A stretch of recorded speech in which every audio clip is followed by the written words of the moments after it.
The interview may be over, but the conversation is only just beginning. So grab a cuppa and join us in the lounge as we unpack the ideas, stories and moments that stirred our buckets as we explore what they might mean for our families, our children and ourselves.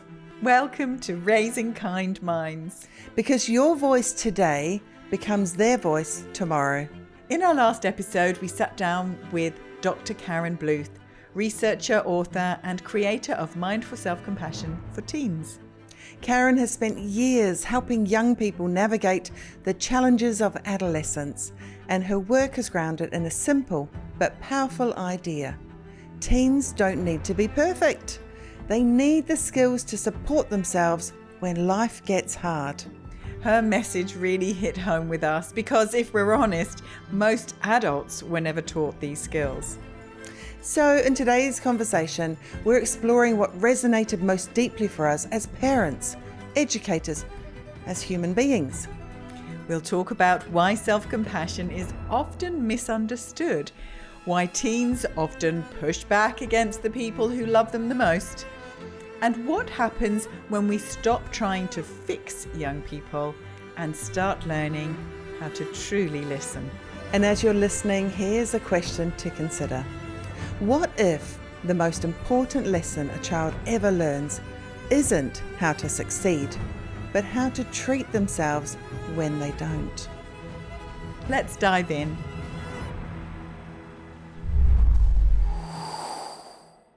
Now, the first thing that Karen did was to remind us what self-compassion is, specifically for teenagers. And the simple version is mindful self-compassion helps us notice what's going on.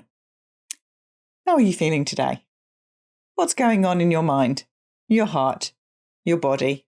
So there's all aspects of ourselves. What's happening?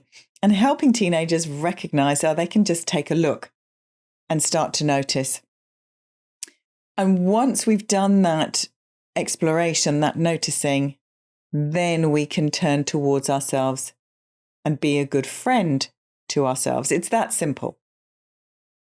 So what's interesting is, of course, it's not rocket science, but our culture doesn't encourage this at all, does it?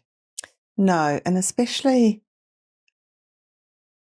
I think one thing I really enjoyed about Karen and the program that she's offering for this group of young people, and although it's Mindful Self-Compassion for Teens, or Self-Compassion for Teens, it starts from 11.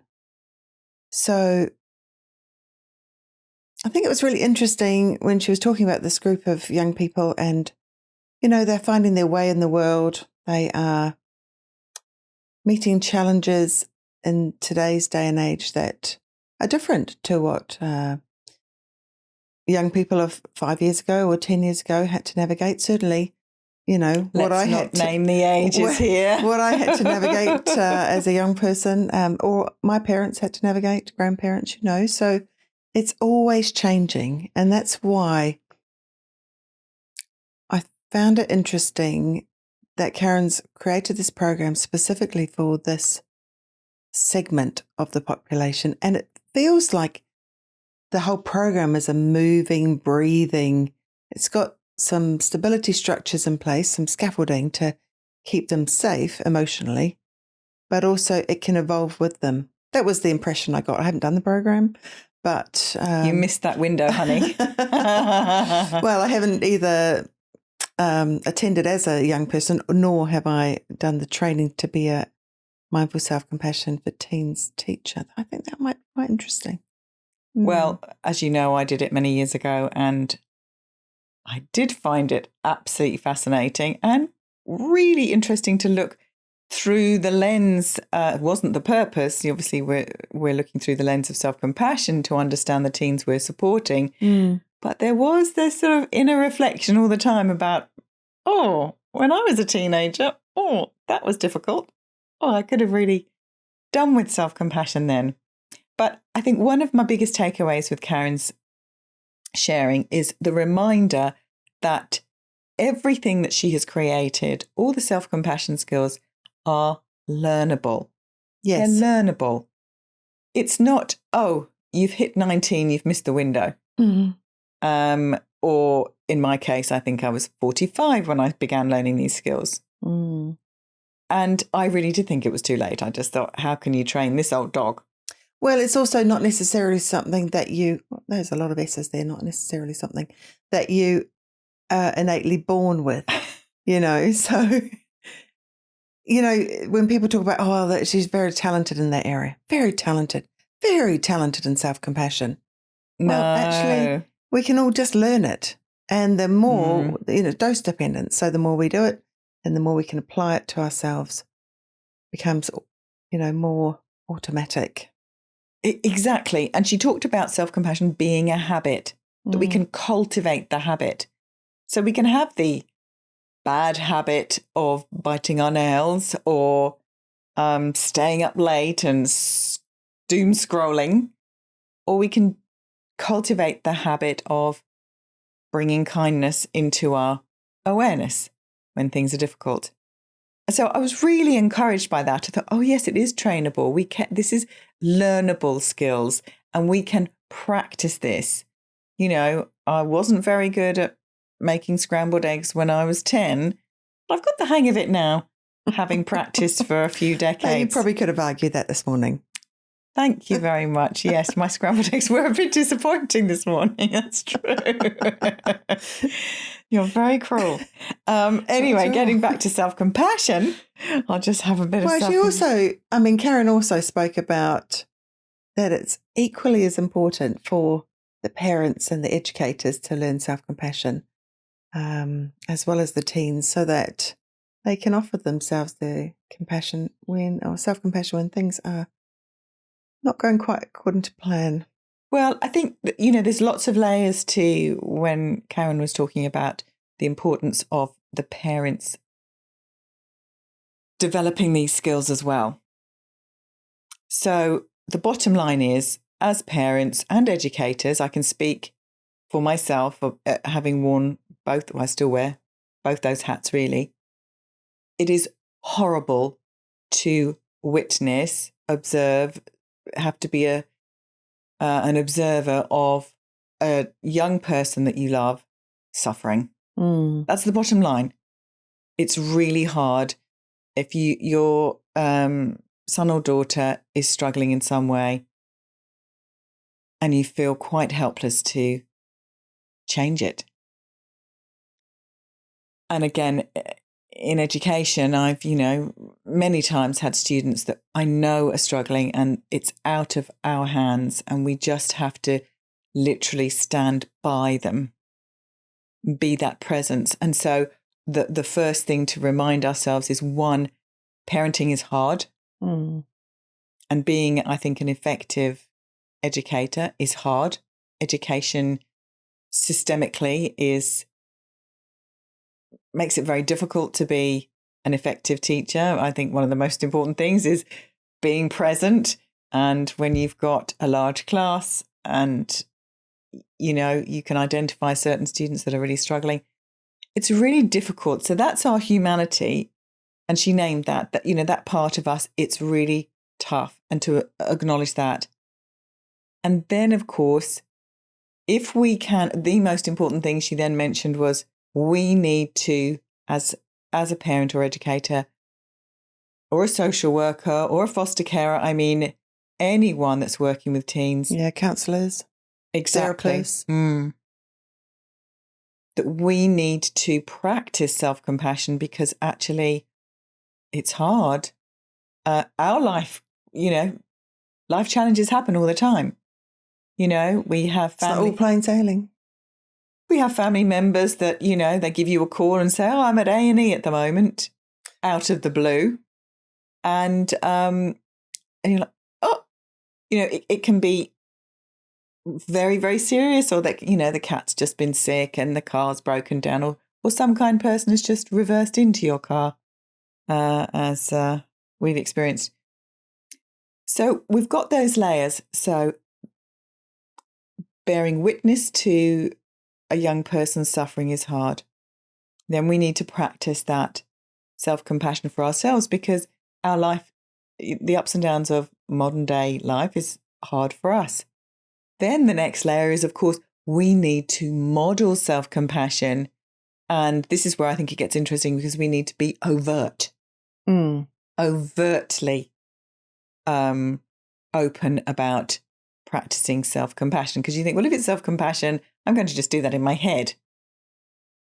Because we don't, on the whole... Or do it in private. So you might...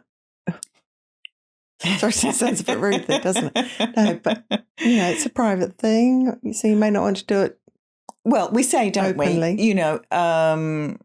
When you start to become aware of your inner critic, you're holding Crusher today. Hello, Crusher. Hello. Hello. One of the first steps when I was learning self-compassion is the question, would I say that out loud? Yeah. Would I say that to a friend? Would I say that out loud? Just if I was overheard, would I put it in writing? Would I want that in print? Put it on a T-shirt? Some of them, no. Although they'd probably, you'd get a lot of viewing from the T-shirt, wouldn't you? If, you just wouldn't say those mean things that you're silently saying in your head. And this is the thing. So with self-compassion, we don't naturally say, oh, there, Kathryn, it's okay. I'm being facetious just even in the delivery, because that would be judged, very openly judged. Oh, you're needing to give, that's one of the misconceptions. Oh, you're being all self-indulgent and you're looking after yourself. So, speaking as an English girl, a stiff upper lip Brits, we don't tell anyone that we're suffering. No, I'm fine. So we certainly wouldn't be overt about saying, actually, this is hard. This really hurts. Or I'm just really, really frustrated right now. I don't know what you can say. There's lots of expletives that we won't share. Karen talked about burning the dinner. And, you spent ages preparing the veggies and doing this, that and the other, and then you ruin it.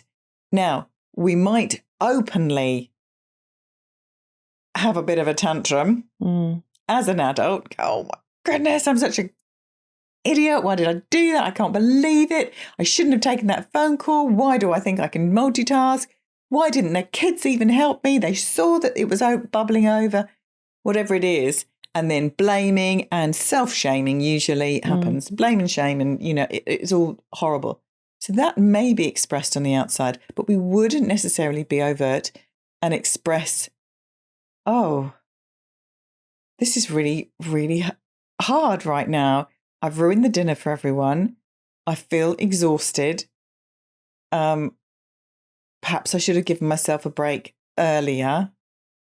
Maybe pizza would have been a better choice tonight because I've had such a tough week. All of these things, maybe, Karen talked about, maybe if I just took I'll just relax for a moment, just took a breath. Yeah. And she really demonstrated and embodied that, okay, this is really hard. And we don't naturally do that. And the thing is, if we did that overtly, then these younger people who are maybe in the room, maybe in the next door room, they will be aware of your energy and how you're speaking and what you're sharing out loud. And we know that language is only a small fraction of the communication that you're conveying. So, and that willingness to give yourself a break, a second chance, catch your breath, actually. To be kind, just to be, a good friend to yourself. If that was your best friend who just ruined dinner, what would you say to them? So there's these layers, aren't there, of how important self-compassion is to model for our kids, who may seem like they are totally disinterested in you, but as you said, they will be observing. They'll be drinking it all in. They drink it in from a young age, which is why we have Booster and Crusher in the house. And they continue to watch and observe, and they'll learn, they'll mimic, they'll pick up these behaviors. Yeah. And we need to model a new, I wish I'd known these skills, because I know I didn't model it all the time. And we just need to give ourselves a break, that sometimes we are just not going to get it right. Yeah. Well, I mean, because it's as best we can. As best we can, we model it. But then she went on to say, of course, when we do not have the best modelling behaviour, that we can then actually say to the family, say to ourselves, I'm really sorry, actually. Really sorry. I didn't mean to blow up like that. And then we can actually model that willingness to be vulnerable, but also model that willingness to say, I'm really sorry. It's certainly for self-compassion, for me, that has been one of the spin-offs. Don't know if that's the right word. I don't think it is. Benefits? Yes, maybe a benefit of learning self-compassion is that I more readily will say I'm sorry. To myself and to others. You know, like when you're having that conversation and then you're noticing that something hasn't landed quite right, like spin-off, didn't land right. Kathryn's face said, no. Oh, I say no. Benefits. So then you can just go, no, okay, let's redirect and say, see, that didn't land just as I wanted. I'm sorry, how's that landed with you? You know, so we can clear the air, be kind, communicate differently, kindly. Yes. Now, there's so many different things I want to share that move on from there. But when you're talking about benefits, you know, Karen and along with a lot of other colleagues have done so much research on this. And it's now been proven to lower anxiety, lower depression, lower that urgent sense of perfectionism, you know, that sort of real striving perfectionism that can be so self-destructive, reduce that sense of shame that may come when we make mistakes. It builds our emotional resilience. I mean, it's just so powerful. We increase our coping strategies. We have much healthier coping strategies. And of course, our overall sense of well-being, how we motivate ourselves. We motivate ourselves with kindness, not with a great big stick, and you better get it right. So that's just a handful of benefits. Which is what our teenagers need. They need what a gift that would be.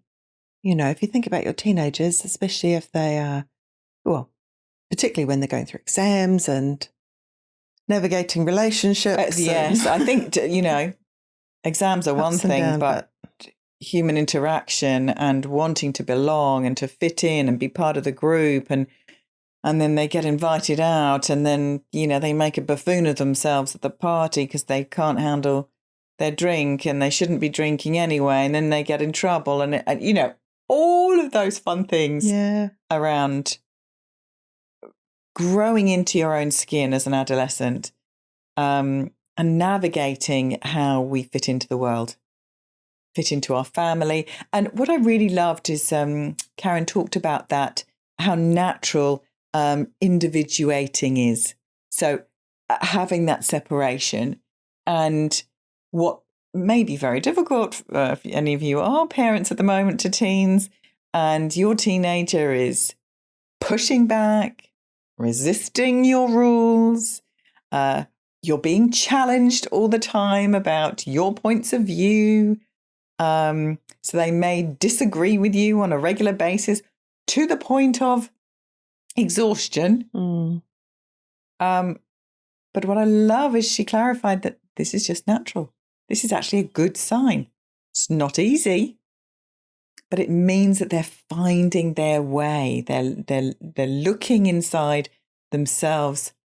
Makes me think about the sort of a butterfly coming out of its chrysalis. So pushing it out, pushing against maybe the confines that they had as a younger person. primary school when you're asking for maybe more direction, while as a teenager you're looking for more independence. Yes. And everything that looks like, and can be experienced as struggle is actually healthy. It's just really difficult to witness. And we want to resource them with skills to respond to those difficult moments. We can't fix it and we don't want to fix it. It's actually a healthy pathway that they're on. Even those awful heartbreaks, and the first breakup, if they've been in relationship. I remember my son's first one. It was so awful. But luckily, by then I had the skills of self-compassion. And one of the things Karen mentioned that I really wanted to underline was this compassionate listening. And so it was just awful when my eldest split up from his long-term, he'd been in this relationship. It was first and special, and he was devastated, and the timing was hideous, because of exams, and it just was all absolute pants all at the same time. But I'd learnt that I needed simply to listen, to sit beside him, not remind him that there's plenty of fish in the sea, not to try and make it better, not to make a joke of it, and try and lighten the mood because it's uncomfortable for me and I don't want him to suffer. Just to be there for him, just to simply listen. And she said, listening is so important, regardless if they're in crisis or not. Paying attention to what they're saying, and what maybe they're trying to communicate, even if they're doing it in a clumsy or maybe unpleasant manner. Notice their behaviour, recognising this is, again, an evolution, a movement, it's changing. And then model that self-compassion again and again and again, and just embody a compassionate response. So I thought that was really, really helpful. Okay, there's one more thing that I would really like to name. And that is the quote that Karen mentioned from Jack Cornfield. Doubt the doubt. I love this. I'll say it again. Doubt the doubt. What did she mean by this? Oh my gosh, it's so brilliant. So if you're watching this, you'll see that Crusher's sitting on on Liz's lap, and Crusher is that inner critic. And it's the inner critic, that voice inside your head, the mean one that says, you're not good enough, you're not going to make it. Don't even bother thinking about asking to go to that party. No. Or trying to get that part-time job. It's not going to happen. And all of that self-doubt within ourselves, and I must say, I'll speak for myself, it doesn't seem to go away. It's just different as we get older. There's different situations, different amplification. And Jack Cornfield saying, well, if we're doubting ourselves, what if you doubted the thought about doubting yourself? What if that is equally as untrue? I just really love it. I think I'm going to make a little poster, or maybe like you always say, let's pop it on a t-shirt. Let's pop it on a t-shirt. Doubt the doubt, my friends. Doubt the doubt. Just take a look at that. Have a think about, well, where do you doubt yourself? Where do teenagers doubt themselves? Where do our children doubt themselves?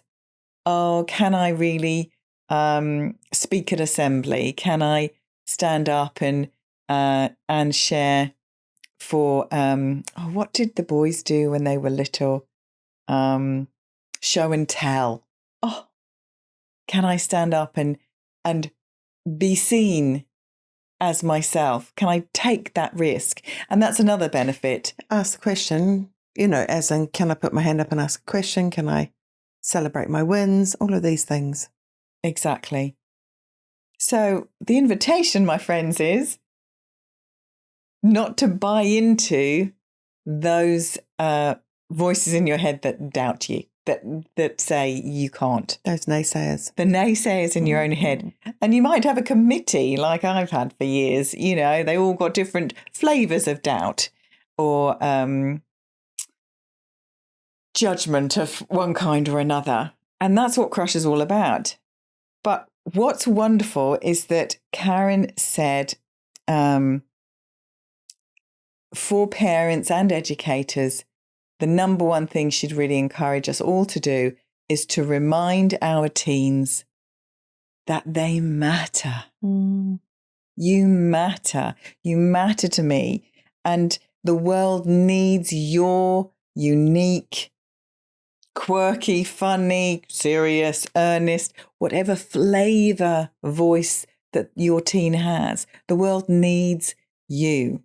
Yeah. Just as you are, your whole complex, interesting, curious self, your whole way of being, whether it's creative, whether it's mathematical, whether it's sporty, whatever it is, remind them that they matter.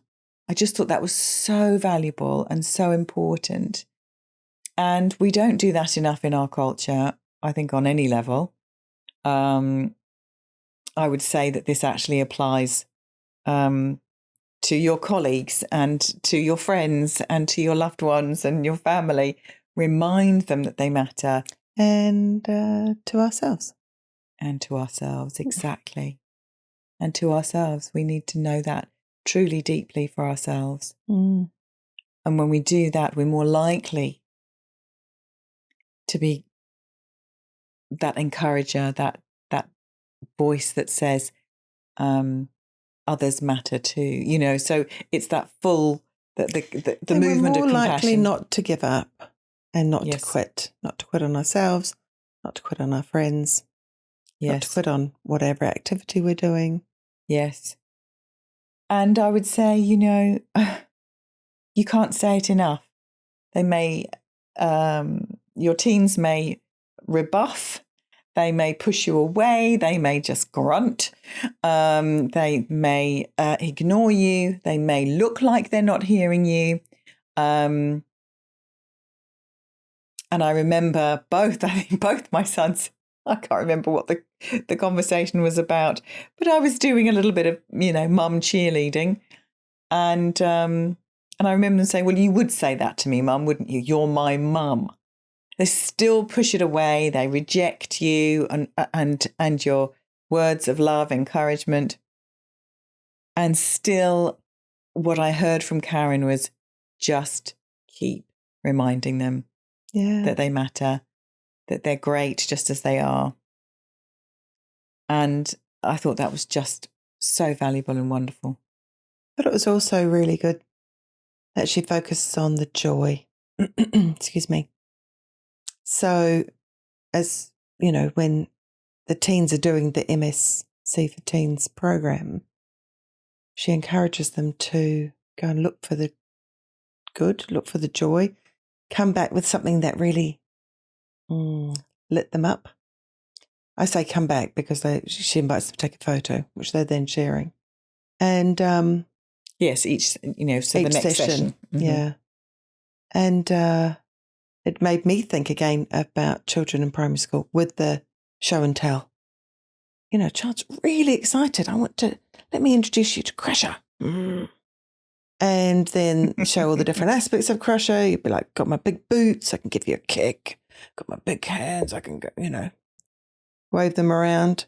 And I think so often we mute ourselves. And I think it's really great if we can celebrate overtly, even if it's uncomfortable initially. Make a habit of noticing the good, sharing the good, celebrate the good, and also a habit that I think all of us, no matter what our age, could really do with a little boost. Thank you, Booster. Mm-hmm. Is recognizing what's going well. We have that negativity bias. So easy. We can look at everything that's not going well, can't we? Yeah. This isn't working and this isn't working. And of course, teens will definitely lean that way, and the world is ending. And that's what I think it's really a precious and very tender invitation to our teens, just to softly open the door and say, but I wonder what is working. Yeah. I wonder, what beauty have you seen today in the world where maybe it made you stop and there was a little moment of, or, that invitation to really drink in, the beauty that is around us, because we're too busy, head down on the phone. Look up, my friend. Notice the flower, the butterfly, the blue sky. Yeah. Or your friend's face, or just something fun. And that's where the photos come in. So I think this might be a lovely way to sort of bring our conversation about Dr. Karen Bluth's brilliant work, Mindful Self-Compassion for Teens, to a close. And remind everyone and encourage everyone, thank you so much for listening today. You can find out everything you need to find out. There's plenty of resources. Karen's created some wonderful books. There's a workbook for teens. There's this wonderful full curriculum now that teachers can work through. For educators, yeah. Mm-hmm. And there's lots of others and great material on her website as well. Everything you can possibly need to start yourselves off as parents or educators to look at this to help your teen. And of course, there's courses, there's trained teachers around the place, literally around the world. And most importantly, as we close, remember, the final words from Karen was, remember, your kids are resilient. They are. But these skills will really help them boost their resilience so that they can sustain all the ups and downs that happen during their adolescence. Thank you so much for joining us for this episode of The Conversation. One of Karen's biggest reminders is that resilience isn't built through criticism. It's built through connection. Self-compassion isn't about getting it right all the time. It's about learning how to respond with kindness when life doesn't go to plan. In the next episode, we'll be taking this week's theme one step further. We've created a guided meditation designed to help you experience some self-compassion skills for yourself. Because understanding something is one thing, but embodying it is where the real transformation begins. If today's conversation has got you thinking about how your child talks to themselves, we invite you to take our free quiz. You'll find the link in the show notes.